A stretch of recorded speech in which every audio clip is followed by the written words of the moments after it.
welcome to Scotty Hall on YouTube. I have been a wrestling fan for 33 years. I have seen its ups and I have seen its downs. I have seen a lot of wrestling, a lot of good, a lot of bad.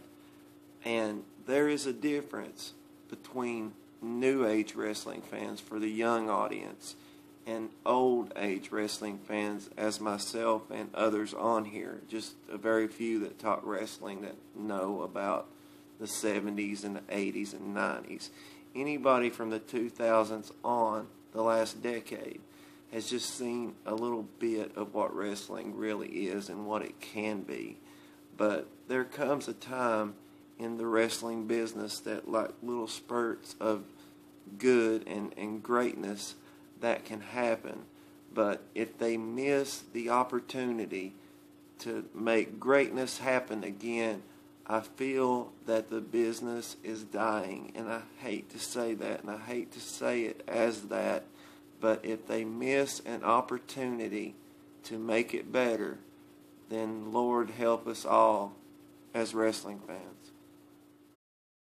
There is a guy in the wrestling business that we refer to as the face. Not everyone agrees with him. Not everyone agrees him being the face.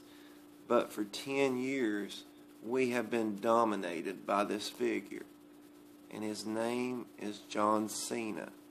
And no matter what we say, no matter what we do, no matter how hard we try to change it, it just doesn't seem to happen.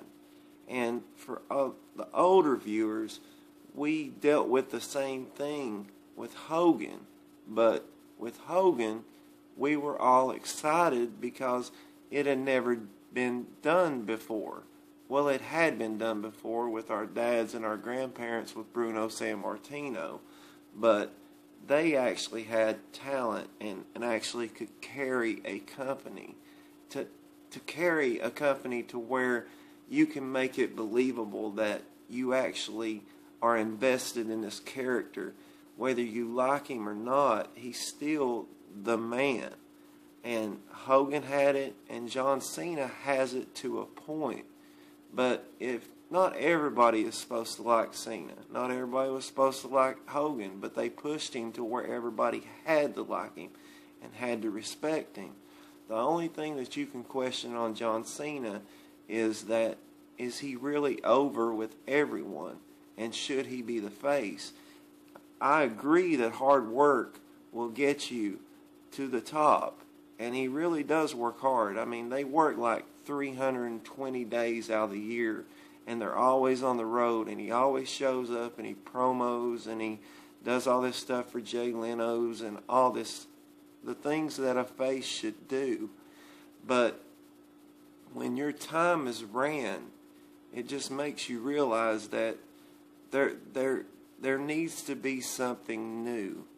There needs to be something to help wrestling evolve, because Hogan's run was pretty much through 83 to 90, so that's 7 years. If you compare that to Cena, the Hogan of the modern era, he's 3 years overdue for either a heel turn or to push younger talent. And it's just, he's getting up there in age, and it just seems like that they need to do something and not miss this opportunity. In 2010, WWE decided to do something new. They got rid of ECW and they decided to do NXT on Tuesday nights on Sci-Fi to take the place of ECW. And it was to showcase all the young talent that you see on TV today, like the McGillicuddies, which are Curtis Axels, the Wade Barretts, the Darren Youngs, the Titus O'Neills, and everybody that you see on TV today that's young was in NXT or the Nexus storyline. But there's one person that stands out from the crowd, stands out amazingly by himself, and I knew from the first day I seen this person, I knew he was going to be a star. No matter what his record said in NXT, out of the 9 matches, he went like 2-7. So, I mean, you can't really look at the record to tell how good this person was. His name is Bryan Danielson. You guys know him as Daniel Bryan. We all know him as Daniel Bryan. But to see this guy evolve into what he is now, he just took the wrestling business by storm. Because nobody is as good of a technical wrestler as Daniel Bryan. He's the best technical wrestler that has been since Ricky Steamboat 20 years ago. It boggles my mind to think how good this guy is. Because if you think about it, honestly, just think, if you want to see real wrestling, you look to Daniel Bryan. How many times have you watched Daniel Bryan in the last 3 years? The last 3 years, have you watched him, honestly, when he crossed through those ropes, even from his entrance, from the crowd chanting for him? In his 3 years, how many times have you thought about any other wrestler while he is wrestling?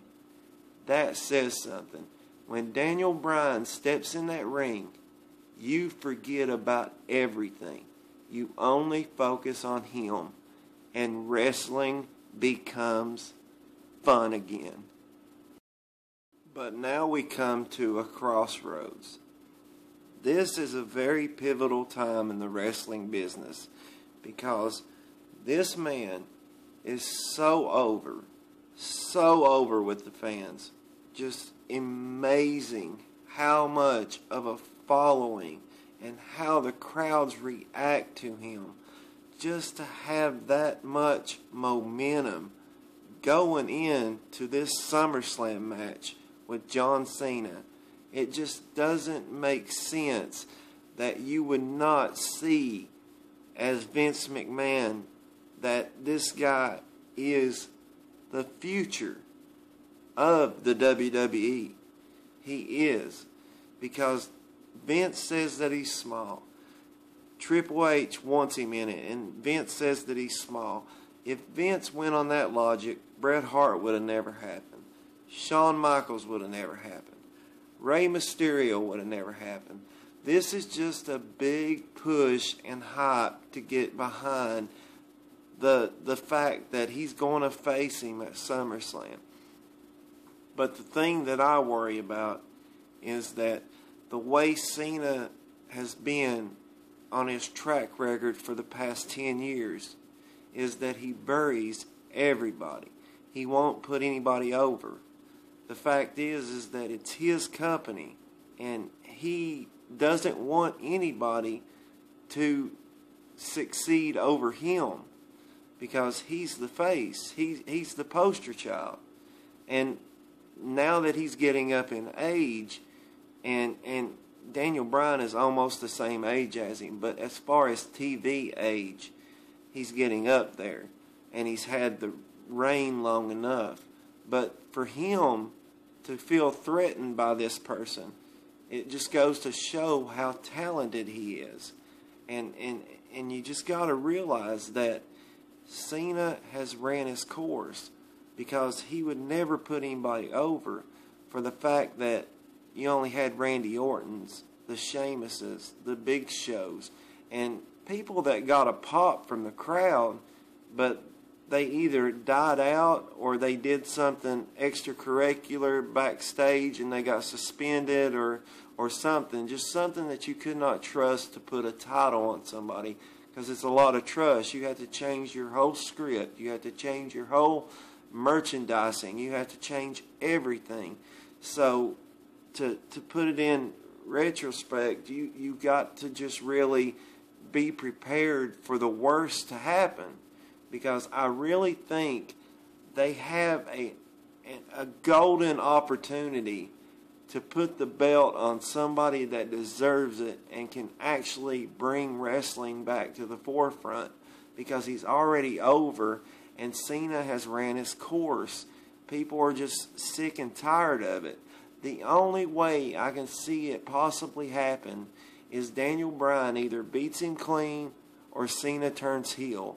Either way, that it just makes sense for Daniel Bryan to go over, because if he doesn't, the wrestling business is going to die. It's just going to be the same old thing, and we're going to get tired of them just throwing dirt on our coffins. I mean, we want to actually have one more breath of light, one more shine of day to see that we could actually see wrestling again. And I hope that they actually allow him to win, that they allow him to go over, that they allow the company to go in a different direction, because we have seen the same old character for 10 years and saluting and doing all this stuff that he's not even filming that movie anymore. And I know he loves the troops, and it's a good thing, but please let Daniel Bryan go over. We need it. We want it. We have to have this to continue